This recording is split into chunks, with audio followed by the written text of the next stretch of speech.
All right, now super parent Valerie Schechter. She's the mother of producer Sarah Schechter.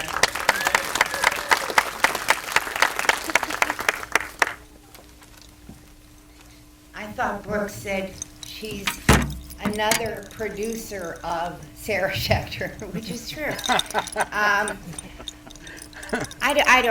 I'm not here to give a lot of, I don't want to talk about Sarah's background. It's very, I keep my distance from her life because she's a very private person and an amazing young woman. And I mean, I have funny stories that go back to 3 years old. She always loved movies, always.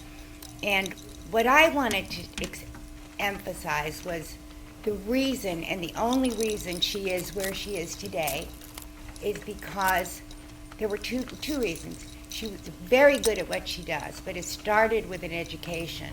And secondly, she maintained her integrity in a very difficult place to do that, which is Hollywood, United States. It's very difficult to just stay a human being.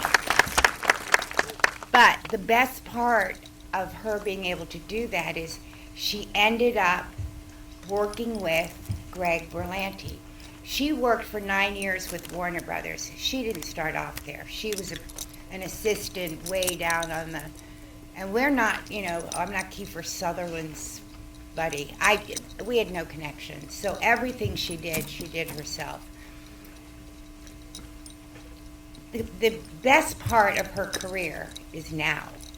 She spent 9 years at Warner Brothers. Everyone thinks that's, the dream job at the studio. But it's difficult. You work very hard. You take there's a lot of abusiveness.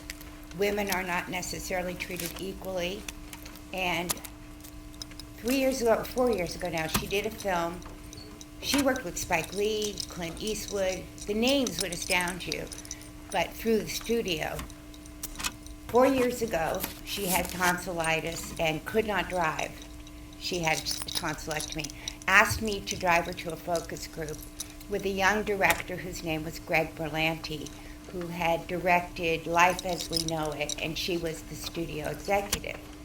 So I drove her over there and got to hear the focus group, and this wonderful young man, he was so nervous, and I kept saying, are you kidding? How many people out of the millions of people even get to stand where you're standing? And I really didn't know how much he'd accomplished. I just really liked him. And afterwards, they said good things, and it was this kindest thing he did, I thought, was the next day he called Sarah, and she said, Mom, Greg said it was really nice to have mom energy there, which is actually, that's for you, Barbara. But so 3 years later, Sarah ended up working for Greg Berlanti.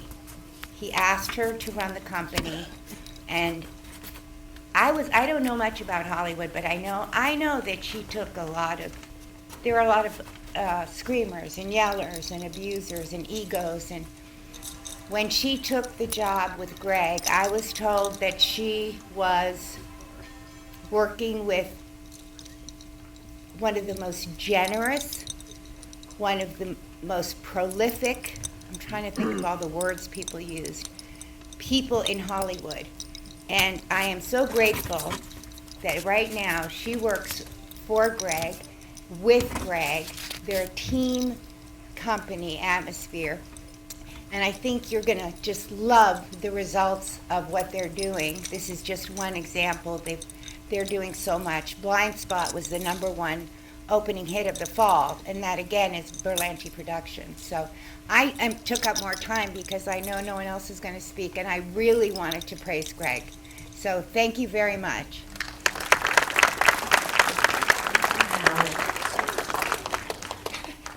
Well, how about getting at Greg's dad?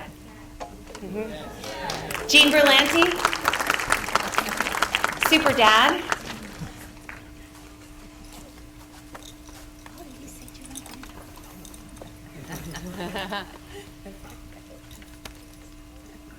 Well, thank you, Valerie, for the very kind comments about our wonderful son.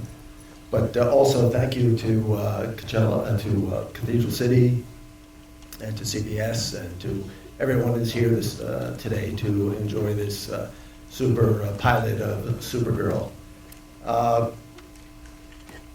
And let me acknowledge up front that neither Barbara nor I have any superpowers. However, we believe that our son Greg, Ali, and Sarah do have superpowers, and it's the superpower of imagination and storytelling, which will be unveiled for you today. Greg, I don't know how he acquired the power, but I can tell you that at a very early age of 3, he would love to entertain the family by acting out stories that we had read to him. I guess, interest in communicating to others through story. A few years later, around the age of 8, he started his own first enterprise as a puppeteer, telling stories with hand puppets at birthday parties. Along the same time, he started to pursue acting in the elementary school and in local theater, and he's developed a real talent for acting, and pursued that later throughout high school. When he decided to select a college, he looked for a college that offered exceptional theater program and creative arts, and that was Northwestern in Chicago. He went out there with the aspiration of becoming an actor. However, he quickly recognized that while he was very talented at acting, he didn't have necessarily all the skills. He didn't have a wonderful voice, and he wasn't the best dancer. So, doing a self-assessment, he said, I think it's time for me to pursue another area of the creative arts, and he switched his efforts and focus to developing his writing skills, which Northwestern was excellent in assisting him in that regard.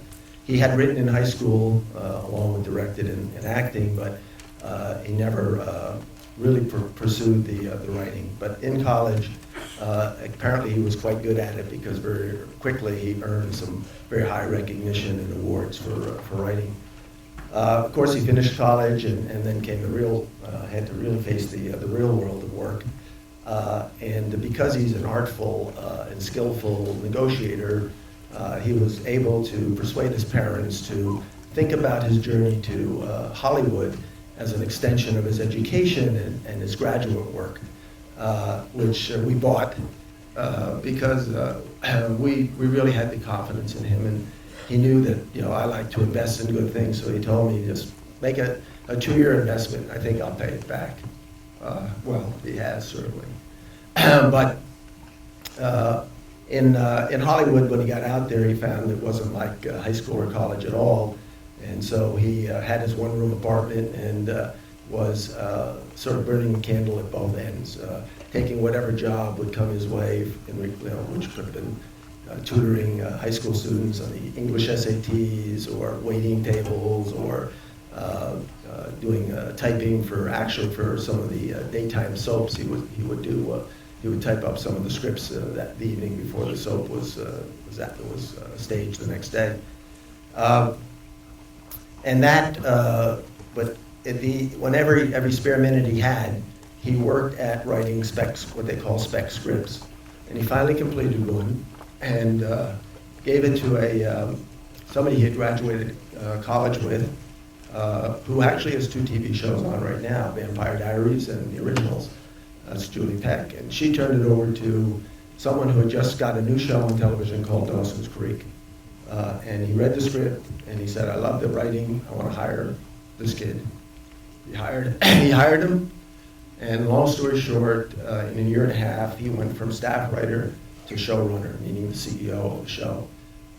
And so it was a very quick success story with regard to the first show.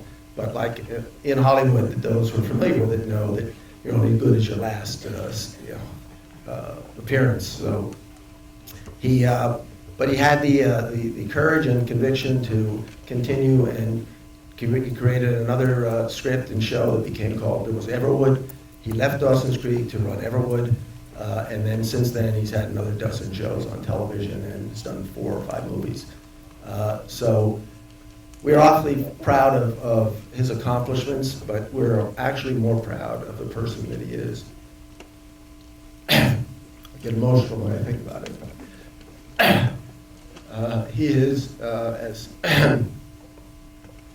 Valerie said, he's remained true to his values, which are kindness, generosity, compassion, and a work ethic that I aspired to but never could achieve. So what I would say to all of you here today is you all have some superpower, you all have dreams, and I encourage all of you to dream large, to discover your superpower, and work hard at developing it, and because in this wonderful country that we live in, America, your dreams can become reality. So thank you all, and I hope you enjoy the show.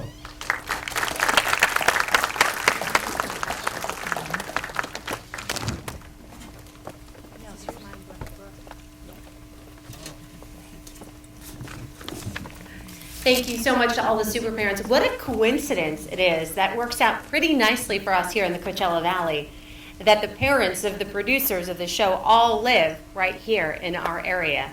So thank you so much for coming today, and thank you for sharing these words about your children. And I want to get you guys ready to watch Supergirl. Are you ready? Yeah. Are you ready? Yeah. Okay, so lights. Oh, someone's listening to me today. It's not my children. Camera and action.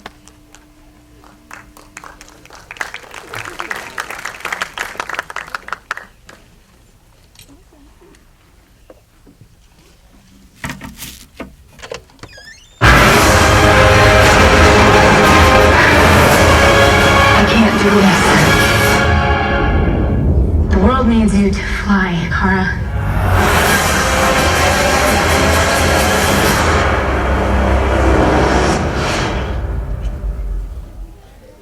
Hello, Cathedral City and Coachella Valley. Welcome to the exclusive premiere of Supergirl. Thank you all for coming, boys and girls, men and women in the audience. Thank you for joining us. I hear there's a lot of Supergirls and boys in the audience, including my mom, hi Valerie, my dad Al, and my beautiful stepmom Judy. As well as the one and only Berlantes. Greg sends his love. He's stuck in the editing room working on this very show. We're on the set of Supergirl now, you guys. So please enjoy it, have a great time, and then watch it again when it premieres on CBS on October 26th. That's October 26th at 8:30, right after the Big Bang Theory, and the next week it'll be on at 8. And in the meantime, stay in school, read, do homework, be good kids. Dream about flying. Bye.